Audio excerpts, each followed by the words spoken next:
Gempa, dakwa Perdana Menteri gagal, Muhyiddin mahu PRU diadakan.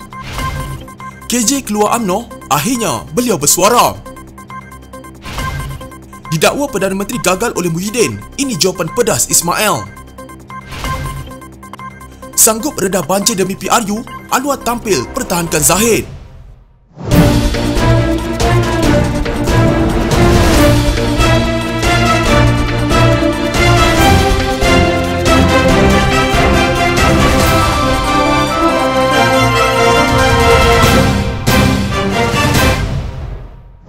Pengerusi Perikatan Nasional Muhyiddin Yassin menganggap Perdana Menteri Ismail Sabri Yaakob terus gagal menguruskan masalah ekonomi negara ketika semakin ramai rakyat bergelut dengan kesusahan hidup. Katanya ada bermacam isu sedang berlaku di negara ini, namun Perdana Menteri dilihat tidak menganggap ia sebagai sesuatu yang penting untuk diatasi. Pada masa yang sama, kata Muhyiddin, Barisan Nasional sedang giat mendesak Ismail Sabri agar menasihatkan Jadi Pertuan Agong untuk membubarkan Parlimen agar pilihan raya umum yang baru dapat diadakan. Saya belum sampai ke tahap mahu mendesak Perdana Menteri supaya membubarkan Parlimen. Tetapi saya pun terfikir, jika Perdana Menteri terus gagal mengurus ekonomi dan negara dengan baik, eloklah pilihan raya umum diadakan supaya sebuah kerajaan baru yang lebih cekap, prihatin dan bebas rasuah dapat dipilih oleh rakyat, katanya. Kenyataan itu dibuat 2 hari selepas Presiden UMNO Ahmad Zahid Hamidi menegaskan pendirian parti itu yang mahu PRU15 diadakan segera.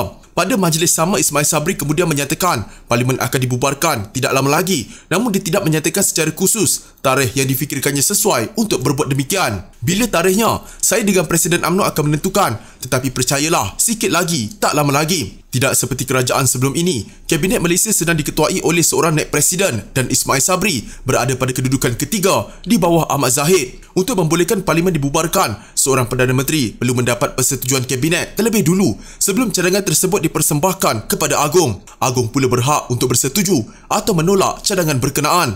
Untuk rekod Kabinet yang ada sekarang turut dianggotai wakil dari Bersatu, parti yang diketuai Muhyiddin, dan PAS. PAS dan Bersatu sebelum ini menunjukkan sikap tidak bersetuju PRU diadakan segera. Kata Muhyiddin, berdasarkan laporan kajian Merdeka Center for Opinion Research pada Disember 2021, sebanyak 12% rakyat mula mengikat perut dengan makan hanya sekali atau 2 kali sehari. Sebanyak 12% rakyat negara ini juga, katanya, menangguhkan rawatan perubatan dan 31% lewat bayar hutang dan bil kerana tiada wang. Selain itu, kata Muhyiddin, kerajaan sebuah entiti bukan kerajaan. MyShare menunjukkan 61% rakyat Malaysia berada dalam kumpulan berpendapatan terbawah B60, iaitu dengan pendapatan isi rumah kurang daripada RM5,000 sebulan selepas pandemik COVID-19. Daripada jumlah itu, katanya 76% berpendapatan kurang daripada RM3,000 sebulan. Kejatuhan nilai ringgit, kenaikan kadar inflasi dan keadaan ekonomi pasca pandemik telah memberi kesan buruk ke atas kehidupan rakyat, katanya. Bekas Perdana Menteri itu lagi turut menyatakan banyak perniagaan atau perusahaan yang terpaksa menutup atau mengecilkan operasi kerana kekurangan tenaga kerja. Setiap kali mesyuarat Majlis Pemulihan Negara, isu kekurangan tenaga kerja sering kali dibangkitkan dan dilaporkan kepada Kabinet. Namun setakat ini masih belum ada penyelesaian yang komprehensif dalam isu ini. Isu kejatuhan nilai ringgit juga tidak dipandang serius. Perdana Menteri tidak tampil menjelaskan langkah-langkah yang akan diambil oleh kerajaan untuk membendung kejatuhan nilai ringgit. Malah dikatakan ini bukan masalah besar. Kononnya Malaysia tidak berada dalam krisis, seolah-olah semuanya dalam keadaan okey. Is this okay? No, it is not okay. Adakah ini okey? Tidak, ini tidak okey, katanya.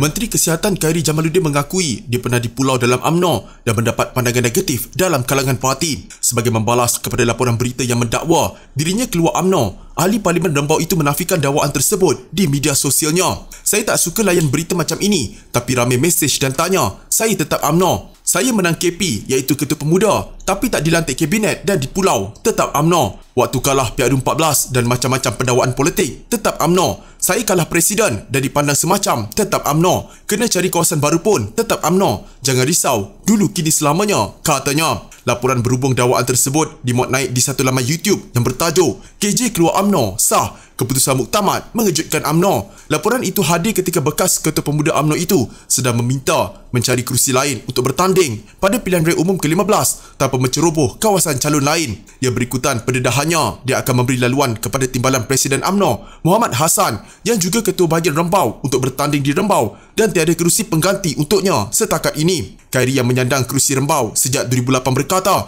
dalam senario terburuk, dia mungkin tidak akan bertanding PRU15. Selepas disindir oleh Muhyiddin Yassin, Perdana Menteri Ismail Sabri Yaakob berkata jika benar kerajaan gagal menguruskan ekonomi seperti didakwa ahli parlimen Paguh itu, bersatu turut menyumbang kepada situasi tersebut. Bercakap kepada media di Putrajaya, Ismail Sabri mengingatkan dalam kabinet sekarang ada beberapa pemimpin bersatu turut menganggotainya. Kata Perdana Menteri, tugas menangani ekonomi Malaysia bukanlah terletak pada bahunya seorang. Sebaliknya turut dikongsi ramai menteri. Seorang daripada mereka menurut Naib Presiden UMNO itu lagi ialah Ahli Parlimen Bersatu, Mustafa Mohamad yang juga Ahli Parlimen Jeli. Ketika ini Mustafa diberi tanggungjawab sebagai Menteri di Jabatan Perdana Menteri dengan pengkhususan bidang hal ehwal ekonomi. Mengenai ekonomi, kita ada Datuk Seri Mustafa Mohamad yang menguruskan ekonomi. Kita juga ada Majlis Pemulihan Negara MPN yang dipengerusikan oleh Muhyiddin sendiri, katanya. Tambah Ismail Sabri, MPN itu bertanggungjawab menasihatkan kerajaan mengenai pelbagai perkara termasuk berkaitan sektor ekonomi. Justru katanya lagi, jika kerajaan dianggap gagal menangani krisis yang berlaku sekarang,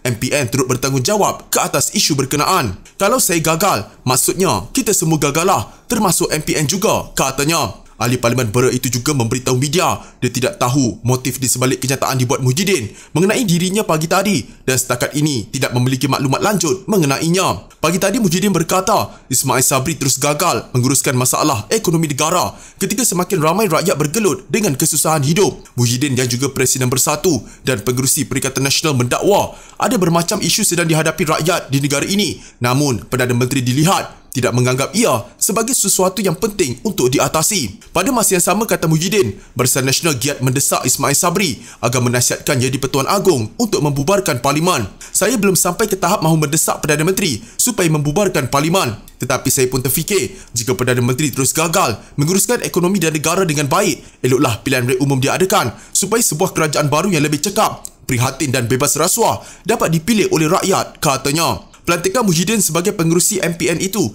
diumum Ketua Setiausaha Negara Muhammad Zuki Ali pada 4 September 2021 selepas mendapat perkenan agung. Jawatan Muhyiddin itu, kata Muhammad Zuki, bertaraf menteri. Menurut Ismail Sabri, dia akan membawa isu kritikan Muhyiddin itu ke mesyuarat Kabinet pada Rabu ini untuk dibincangkan dan akan bertanya kepada Mustafa mengapa bekas pemimpin UMNO itu tidak menyerahkan laporan mengenai prestasi ekonomi negara. Jika Muhyiddin kata dia nak PRU awal atas sebab apa sekalipun, kami akan bincangkan dalam Kabinet sebab kita ada wakil dari semua parti termasuk Bersatu, GPS, Gabungan Parti Sarawak dan UMNO, katanya. Kenyataan Ahmad Zaid Hamidi yang mengatakan Barisan Nasional sanggup meredah banjir dan hujan lebat jika pilihan raya umum ke-15 diadakan tahun ini telah disalahertikan, kata seorang Menteri UMNO. Menteri Komunikasi dan Multimedia Anwar Musa berkata maksud sebenar Zahid adalah Barisan Nasional sudah sedia bila-bila masa untuk hadapi PRU15 termasuk jika jatuh pada musim banjir. Saya tolong betulkan, kenyataan itu mungkin disalahertikan kerana tidak dikeluarkan satu kenyataan dasar. Saya suka ambil positif kenyataan Presiden Zahid bermaksud nak tekankan sudah siap siaga jentera Barisan Nasional. Maknanya kalau banjir pun jentera sudah sedia. Tak semestinya Presiden maksud nak adakan pilihan raya walaupun banjir, katanya selepas melancarkan original soundtrack OST dan trailer filem 100 di Kementerian Komunikasi dan Multimedia. Beliau berkata demikian ketika diminta mengulas kenyataan Zahid yang memberi bayangan Perdana Menteri Ismail Sabri Yaakob boleh membubarkan Parlimen selepas pembentangan bajet 2023 pada Oktober ini ketika negara berdepan musim tengkujuh. Zahid ketika pelancaran Jentera Pemuda Barisan Nasional di Stadium Titi Wangsa pada Sabtu lalu dilaporkan berkata jentera Barisan Nasional juga sudah bersiap siaga sekiranya PRU15 diadakan pada November ini, iaitu ketika negara menghadapi musim banjir. Dalam pada itu Anwar berkata kenyataan Zahid itu merupakan pandangan peribadi. Bagaimanapun beliau berkata sekiranya PRU15 diadakan ketika banjir, langkah itu dilihat kurang sesuai. Jarang negara buat pilihan raya dalam suasana bencana yang sedang terpaksa dihadapi kerajaan. Kalau kita adakan pilihan raya dalam suasana yang tidak kondusif, peratusan undi rendah dan tidak membawa imej yang baik untuk negara, katanya. Sementara itu Anwar berkata kerajaan akan mewujudkan dana bagi membantu penerbit filem tempatan bagi hasilkan filem berunsur kenegaraan dan perpaduan. Katanya beliau telah mengadakan perbincangan dengan Kementerian Keuangan untuk mendapatkan dana sebanyak 50 juta ringgit. Saya sedang usahakan dan doa dapat seberapa cepat, katanya.